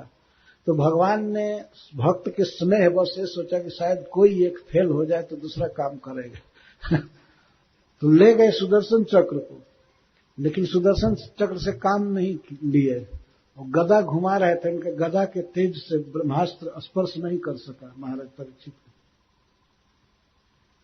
बच्चा गर्भ में है, अभी जन्म नहीं हुआ है, और वह भगवान का दर्शन किया गर्भ में। गर्भ में दर्शन किए थे परीक्षित महाराज, इसीलिए जन्म लेने पर मनुष्यों में वे परीक्षण करते थे कि हमको बचाने वाला कौन है, बड़ा सुंदर, ये सब परीक्षण, इक्षण का अर्थ देखना, परि माने सर्वतः, सब जगह इस तरह से देखते थे। हमको मां के गर्भ में आकर के जो बचाए वो पुरुष बहुत सुंदर, बहुत कौन है देखते थे। इसीलिए ब्राह्मणों ने उनको नाम दिया परीक्षित, भागवत में कहा गया है परीक्षित नाम दिया। तो उस घटना की याद अपने जीवन के अंत में महाराज परीक्षित कर रहे हैं। द्रोणस्त्र विप्लुष्ट मिदम मदंगम संतान बीजम कुरु पांडवाना, मेरा शरीर अश्वत्थामा के ब्रह्मास्त्र से जला दिया गया था। जो शरीर कौरव और पांडव का एकमात्र संतान बीज, वास्तव में कौरव और पांडव एक ही परिवार के थे, तो कौरवों के पक्ष के सब लोग मर गए थे, और पांडवों में भी अब पांडवों के बाद एक ही संतान बचा हुआ था। अश्वत्थामा इस पृथ्वी को पांडवहीन करना चाहता, तो 6 ब्रह्मास्त्र मारा, 5 पांडवों पर और एक उत्तरा के गर्भ पर, ये 6 ही बचे थे। पूरा पांडव वंश समाप्त हो जाए, कौरव वंश समाप्त हो जाए इस पृथ्वी। महाराज परीक्षित कह रहे हैं संतान बीजम कुरु पांडवा नाम, कुरुवंश में पांडवों का, दोनों परिवार का एक ही संतान में बचा हुआ था मेरा शरीर। ये बिल्कुल झुलस गया था, मर गया था, लेकिन भगवान मेरे मां के गर्भ में आकर के इसको उज्जीवित किए, बचा लिए। द्रोणस्थ विप्लुष्ट मिदम मदंगम संतान बीजम कुरु पांडवाना जुगोप कुक्षिम गत आतचक्रो मातुश्च में यह शरणम गताया। जब मेरी मां भगवान के शरण में गई और मेरी रक्षा के लिए प्रार्थना की, तो भगवान श्री कृष्ण मेरे मां के कुक्षिम कोख में, पेट में आकर के और जुगोप रक्षितवान, मेरी रक्षा की। ऐसे परम स्नेहवान प्रभु का चरित्र मैं सुनना चाहता हूं। विस्तार से हमको सुनाइए। वीरजाणि तस्याखिल देह भाजाम अंतर्बहिः पुरुष काल रूपैः प्रयच्छतो मृत्युमुतामृतं च माया मनुष्यस्य वदस्व विद्वान्। मैं ऐसे परम कृपालु प्रभु के चरित्र को सुनना चाहता हूं। इस श्लोक में उसका अन्वय है। अखिल देह भाजा, समस्त प्राणियों के हृदय में जो रहते हैं, अखिल देह भाजा अंतः बहि पुरुष काल रूप है। भीतर अंतः में परमात्मा के रूप में रहते हैं, पुरुष के रूप में। सभी प्राणियों के अखिल देह भाजा, अखिल का अर्थ होता है समस्त, खिल का अर्थ होता है अधूरा, अखिल मतलब समस्त, पूर्ण। सभी प्राणियों के भीतर जो पुरुष रूप से परमात्मा के रूप में निवास करते हैं और बाहर काल रूप से रहते हैं। काल के कई अंग हैं, जैसे पल है, मुहूर्त है, घंटा, दिन, सप्ताह, पक्ष, महीना, साल, कई अंग हैं काल के। जैसे बहुवचन का प्रयोग कर रहे हैं, वही काल रूप है। काल रूप से भीतर पुरुष रूप से है अंतः में, और बाहर काल रूप से है। तो वे जो लोग अंतर्मुख रहते हैं, भगवान पर विचार करते हैं, उनको तो अमृत देते हैं, मोक्ष देते हैं भगवान। और जो बहिर्मुख हैं, संसार के भोगों में रचे कचे हैं, उनको मृत्यु देते हैं, मरण जगत देते हैं। एक ही श्री कृष्ण एकाब करते हैं। तो कुछ ऐसे भाग्यशाली जीव होते हैं जो अंतः पर ज्यादा ध्यान देते हैं, भगवान पर। बाहर के भोगों पर इतनी चिंता नहीं रखते। तो जो बाहर के भोगों में आसक्त नहीं होते हैं, अंतर्मुख होकर के भगवान की भक्ति करते हैं, उनको भगवान अमृतम जच्छति, मुक्ति देते हैं संसार बंधन से, अपना स्वरूप देते हैं। लेकिन जो बहिर्मुख हैं, भोगों में पड़े हुए हैं, उनको काल रूप से मृत्यु देते हैं। ये शरीर तो छूटता ही है, इसके बाद भी जन्म मरण का चक्कर लगा रहता है। संसार में भोगों की इच्छा ही जीव के बंधन का कारण है। इसलिए ये चाहिए व्यक्ति को कि वो भगवान पर दृष्टि करे, अंतः में दृष्टि करे भगवान पर, और भगवान में अंतः दृष्टि करके भगवान की कथाओं को सुने, नाम उच्चारण करे। तो ऐसे व्यक्ति को भगवान अमृतम जच्छति, नित्य जीवन देते हैं, शाश्वत वैकुंठ में आवास देते हैं, चिन्मय देह मिलता है, स्वरूप मिलता है। तो ऐसे प्रभु की कथा को मैं सुनना चाहता हूं, कृपया करके हमको सुनाइए।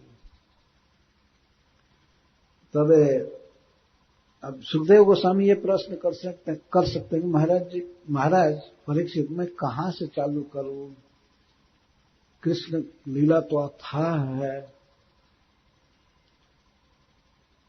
तब महाराज परीक्षित कहते हैं, रोहिण्यास्तनयः प्रोक्तो रामः संकर्षणस्त्वया देवक्या गर्भ संबंध कुतो देहांतरम बिना।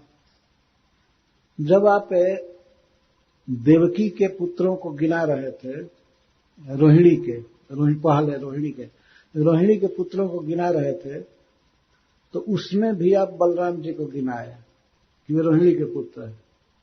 और फिर जब देवकी के पुत्र को गिना रहे थे, तो देवकी के पुत्रों में भी इनकी गणना की। रोहिण्यास्तनयः प्रोक्तो रामः संकर्षणस्त्वया, तो देवक्या गर्भ संबंध कुतो देहांतरम बिना। तो श्री बलराम जी दोनों माताओं के पुत्र बिना भिन्न देह के कैसे हुए? ये पहला प्रश्न है 10वें स्कंध में। श्री बलराम जी बड़े भाई हैं, इसीलिए बड़े भाई के विषय में पहला प्रश्न हो रहा है। अच्छा है। जब सुखदेव गोस्वामी वसुदेव जी के पुत्रों को गिना रहे थे उनकी भिन्न भिन्न पत्नियों के गर्भ से, तो रोहिणी जी का गिनाया है, बलम गदम सारणम च, गिनाया पहले बल और सारण, क्या है उसको पढ़िए, बलम गदम सारणम च दुर्मदम विपुलम ध्रुवम, दुर्मदम विपुलम ध्रुवम वसुदेव वस्तु रोहिण्याम कृतादिन उत्पादयत। 7 पुत्र गिनाए रोहिणी के। तो पहला बल, गद, सारण, दुर्मद, विपुल, ध्रुव और कृत, ये 7 पुत्र गिनाए। तो बल गिनाए, उसमें रोहिणी के पुत्र के रूप में बलम सबसे पहले गिनाए, बलम। बलराम जी को रोहिणी का पुत्र भी बताए 9 स्कंद में। और जब देवकी के पुत्रों को गिना रहे थे तो कहते हैं कीर्तिमंतम सुसेनम च भद्रसेनम उदारधी ऋजुम संवर्धनम भद्रम संकर्षणम ऐश्वरम, ये 7 पुत्र गिनाए देवकी के। अष्टमस्तु तयोराशित स्वयं एवं हरि किला, और 8वें पुत्र स्वयं भगवान। तो संकर्षण को इसमें भी गिनाए, रोहिणी के पुत्र के रूप में भी और माता देवकी के पुत्र के रूप में। अतः महाराज परीक्षित प्रश्न कर रहे हैं, एक ही शरीर से 2 माताओं का पुत्र होना कैसे संभव है? अर्थात ये तर्क नहीं कर रहे हैं, ये कह रहे हैं किस तरह से भगवान बलराम जी रोहिणी के गर्भ में भी रहे और मां देवकी के भी गर्भ में रहे, कृपया इसको सुनाइए।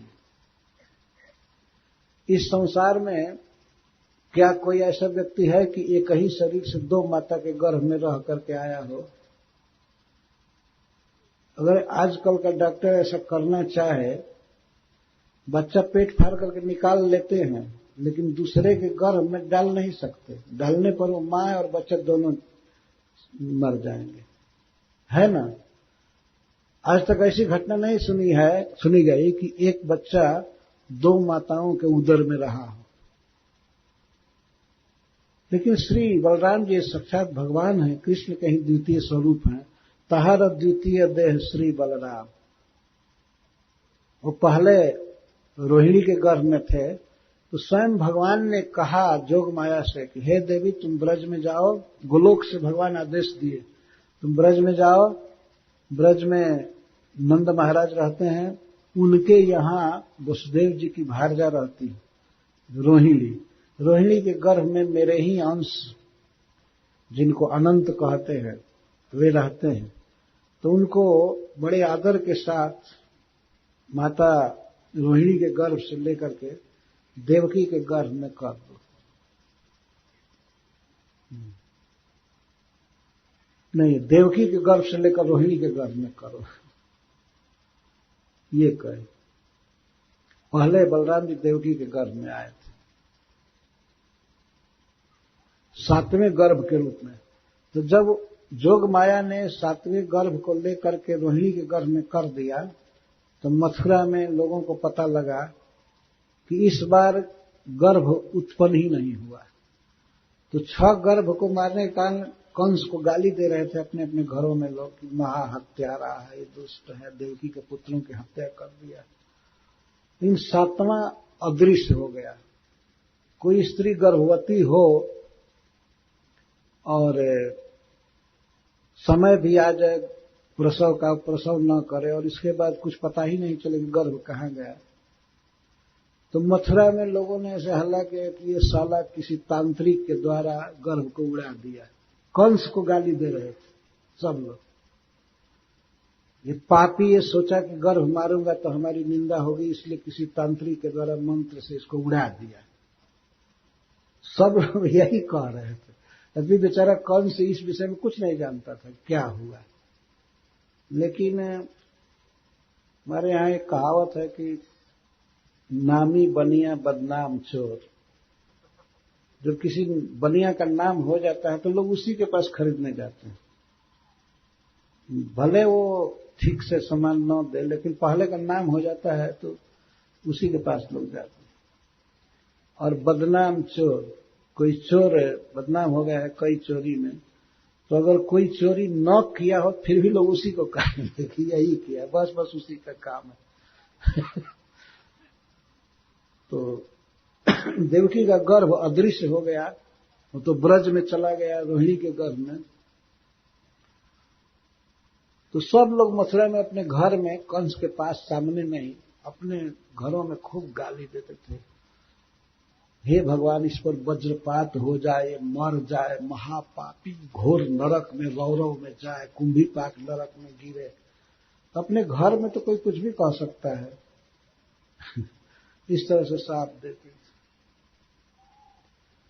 महाराज परीक्षित का एक प्रश्न है कि जब भगवान श्री बलराम जी रोहिणी के गर्भ में थे, देवकी के गर्भ में, और फिर वो गर्भ की बात नहीं कर रहे, आपने जब गिनाया कि वे रोहिणी के भी पुत्र हैं और देवकी के भी पुत्र हैं, ये कहीं स्वरूप से, कहीं शरीर से कैसे दो माताओं का पुत्र होना संभव?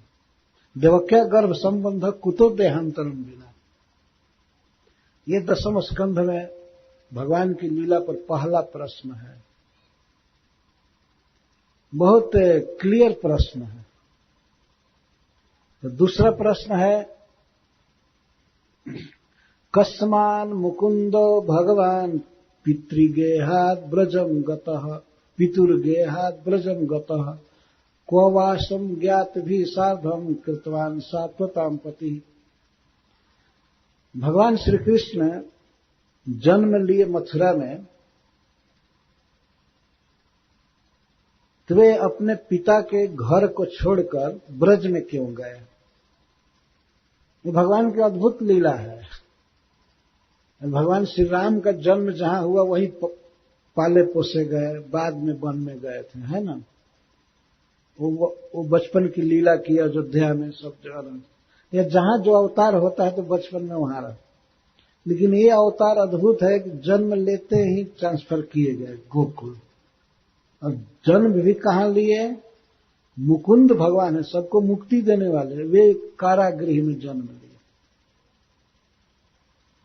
ये भी अद्भुत लीला है भगवान की। कारागृह में कोई फैसिलिटी नहीं है, वहां कोई नर्स नहीं थी, न कुछ था, न हॉस्पिटल। आजकल के लोग तो लेकर पहुंच जाते हैं हॉस्पिटल, और डॉक्टर बड़े धूर्त होते हैं। वे कहते हैं ये तो ऑपरेशन करना पड़ेगा, नहीं तो बच्चा को और मां को दोनों को खतरा है, ज्यादा पैसा लेने के लिए।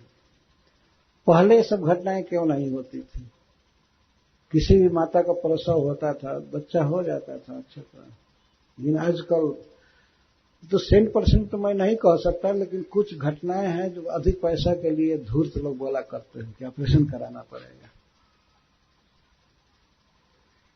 तो भगवान का जन्म कारागृह में हुआ था। महाराज परीक्षित पूछ रहे हैं तो कारागृह में जन्म हुआ, ठीक है, वहां पाले पोसे गए होते, इसके बाद पिता के घर पर आ जाते। तो पितुर गेहात, अपने पिता श्री वसुदेव जी के गेह से, घर से, कस्मात ब्रजम गता, क्यों ब्रज में गए? तो कोई अगर ये कहे कंस के भय से गए और क्या, तब कहते हैं भगवान वे समस्त शक्तियों से युक्त है, परम ऐश्वर्य से युक्त है, कंस के भय से नहीं गए। सब बाहर से नाटक कर रहे थे। वसुदेव जी से भगवान ने कहा कि यदि कंसाद विभेषित्वम तरही माम गोकुलम नय मायाम आनय आसु। यदि आप कंस से डरते हैं मेरे लिए, तो मुझको गोकुल में पहुंचा दीजिए और मेरी माया को वहां से लेकर के आइए, योग माया को लेकर के आइए। भगवान ने कहा वास्तव में भय नहीं है उनको।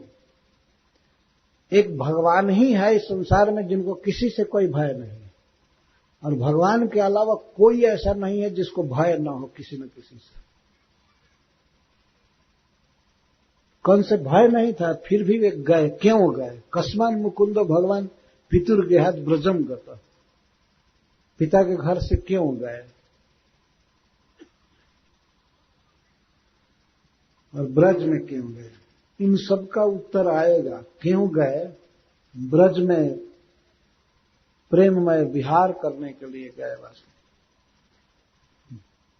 10वें स्कंध में इसका उत्तर आ रहा है, बहुत पहले, कई अध्यायों में उत्तर आएगा लीला वर्णन द्वारा। और क्व वासम ज्ञात भी सार्धम कृतवान सात्वताम पति, और अपने ब्रजवासी स्वजनों के साथ वे कहां कहां वास किए, ब्रज में 84 कोस में कहां कहां वास किए। तो मुख्य रूप से यह संकेत है कि वे पहले महावन में गए और इसके बाद वृंदावन में गए। स्थान बदलते रहते थे, क्योंकि गोप लोग जो गाय चराते हैं तो वे स्थान बदलते रहते हैं।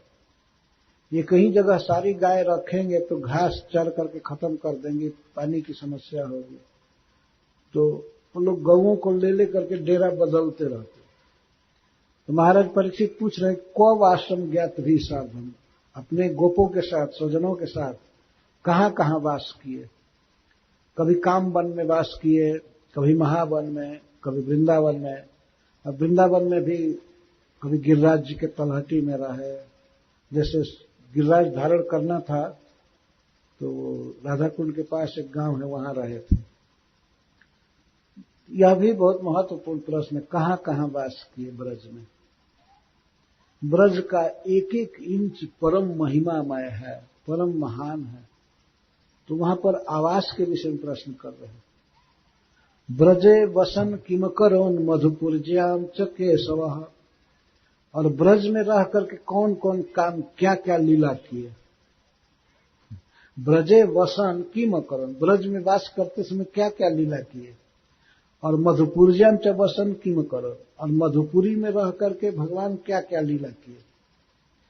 मथुरा में जब आए 11 वर्ष के बाद, तो मथुरा में क्या क्या लीला किए और ब्रज में क्या क्या लीला किए। और इसके साथ एक प्रश्न कर रहे हैं, एक और, मथुरा में भगवान की एक विचित्र लीला हुई। मातुरद्धा तदर्हणम कंसम चावधित भ्रातरम चावधित कंसम मातुरद्धा तदर्हणम, अपने माई के भाई को क्यों मारे, मतलब कंस का वध क्यों किए। कंस मातु भ्रातरम, मां का भाई था, तो मां के भाई का अर्थात अपने मामा का क्यों वध किए। इस संसार में कोई अपने स्वजन का थोड़े वध करता है, शत्रु का वध करता है, लेकिन भगवान अपने मामा का वध किए। तो ये भी प्रश्न बहुत महत्वपूर्ण है, क्यों वध किया, और वो भी अद्धा, अद्धा का साक्षात अपने हाथ से मारे।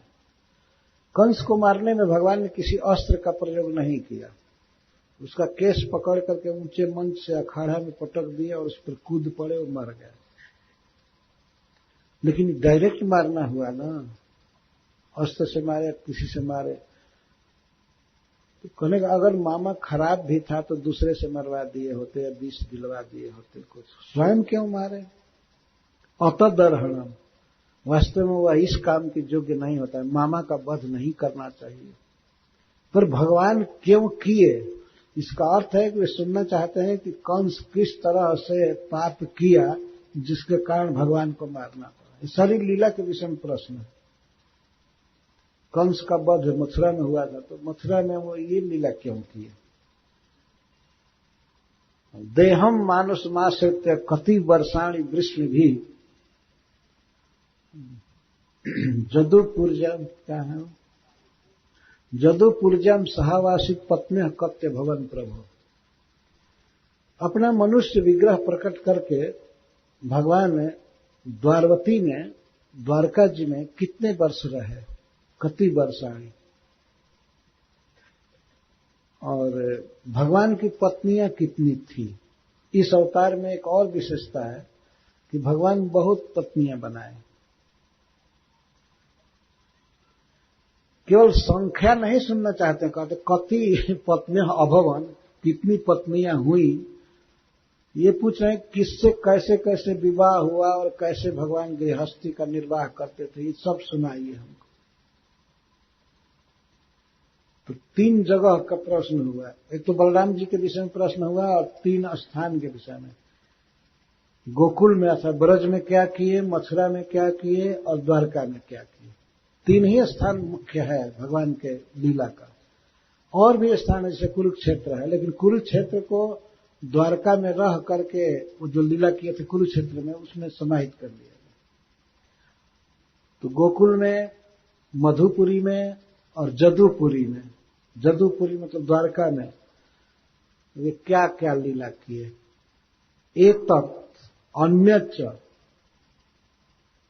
मैं इसको सुनना चाहता हूं, जो मैं प्रश्न किया हूं वो भी सुनाइए, और जो नहीं पूछा हूं वो भी कहिए। अन्यच्च सर्वम कृष्ण विचेष्टितम, भगवान कृष्ण ने जो जो किया है सब सुनाइए। 3 दिन में कैसे सुनाएंगे,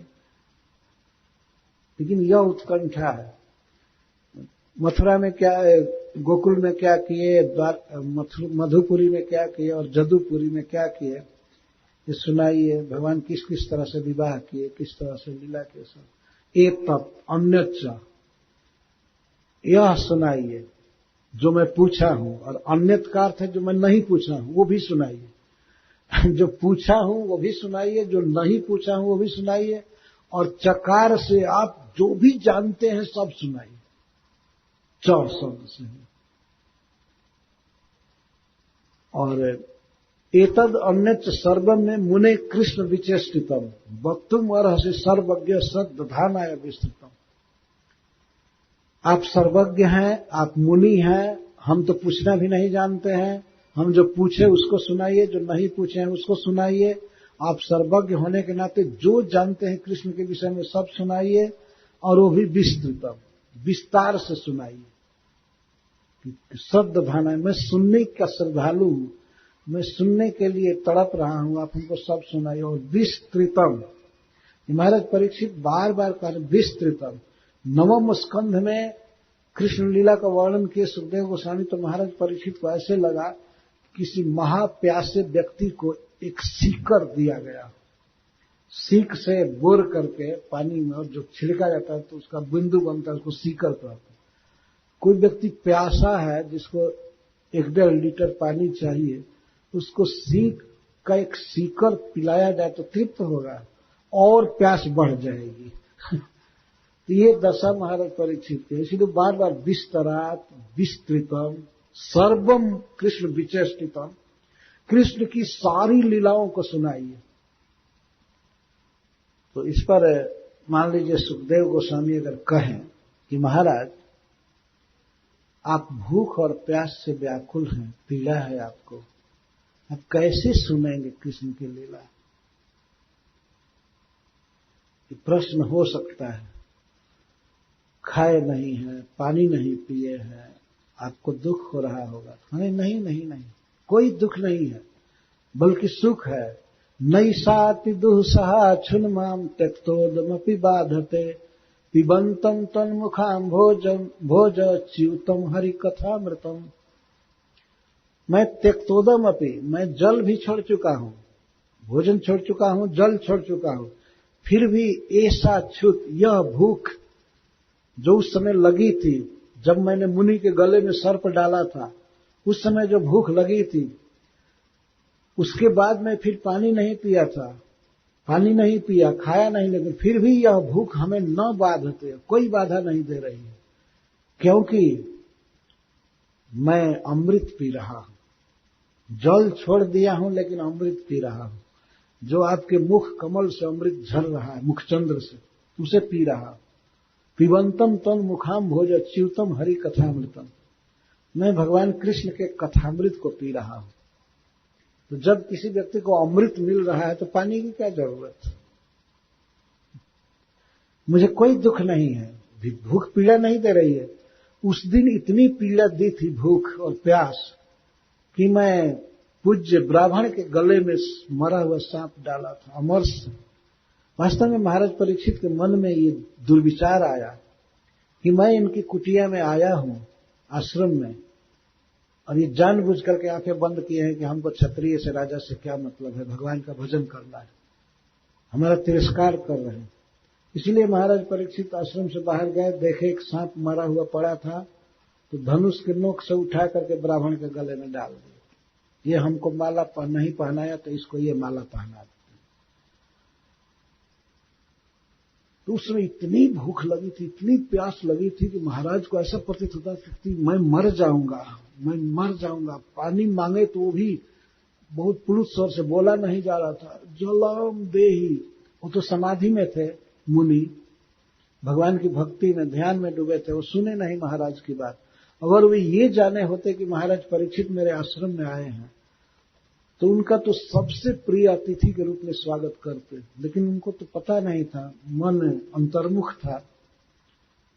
उस समय की भूख की याद कर रहे, उसी को आ रहे ऐसा क्षुत, यह भूख उसी की याद कर रहे हैं। और उस पर भी अनशनोत्था भूख, अनशन करने, भोजन नहीं करने पर, पानी नहीं पीने पर वो भूख और ज्यादा प्रदीप्त हुई है, परंतु मुझे बाधित नहीं कर रही है, क्योंकि मैं आपके मुख कमल से झरते हुए हरि कथामृत को पी रहा हूं, अमृत पी रहा हूं, इसीलिए मुझे पीड़ा नहीं है। आप इसको रोकिए मत, नहीं तो रोकने पर हो सकता है कि वही विवेक हारिणी भूख मुझे फिर से बाधा देने लगे। अगर आप ये अमृत पिलाना रोकेंगे तो मुझे भय है कि वो भूख फिर लगेगी, फिर प्यास लगेगी और हमारे विवेक को नष्ट कर देगी। इसलिए आप हमें कथा सुनाइए। तब इस बात को सुन करके सूत गोस्वामी बोलते हैं। सूत गोस्वामी महाराज परीक्षित के साथ बैठे हुए थे सुनने के लिए कथा। तो सुखदेव गोस्वामी उनको कहे थे कि यहां बैठो, सूत गोस्वामी को। महाराज परीक्षित के बिल्कुल बगल में बैठे थे। तो सूत गोस्वामी कहते हैं नैमिषारण्य के ऋषियों से, एवं निशम्य भृगुनंदन साधुवादम वैयासकी स भगवानथ विष्णुरातम प्रत्यर्च कृष्ण चरितम कलिकल्म सघ्नम व्याहर तुमार भत भागवत प्रधान। सूर्य जी कहते हैं कि हे भृगुनंदन, हे भृगु वंश का आनंद बढ़ाने वाले शौनक जी, जब इस प्रकार से महाराज परीक्षित ने साधुवाद बोला, साधुवाद मतलब समीचीन प्रश्न, बहुत सुंदर बात, वाद का अर्थ होता है बात, तो साधु माने सम्यक, बहुत सुंदर बात। इसको जब सुखदेव गोस्वामी ने सुना, वैयासकी स भगवान, भगवान वैयासकी व्यास नंदन सुखदेव जी सुने, वैयासकी तो भगवान अथ विष्णुरातम, तो उन्होंने विष्णुरात का और उनके प्रश्न का प्रत्यर्थ अभिनंदन किया, बहुत सराहना किया सुखदेव गोस्वामी ने। वो सराहना आगे दी गई है। तो प्रत्यक्ष कृष्ण चरित्र, महाराज परीक्षित का अभिनंदन करके, उनके प्रश्न का आदर करके और कृष्ण चरित कहना प्रारंभ किया। व्याहर्तु आरभत, उच्चारण करना, बोलना प्रारंभ किया।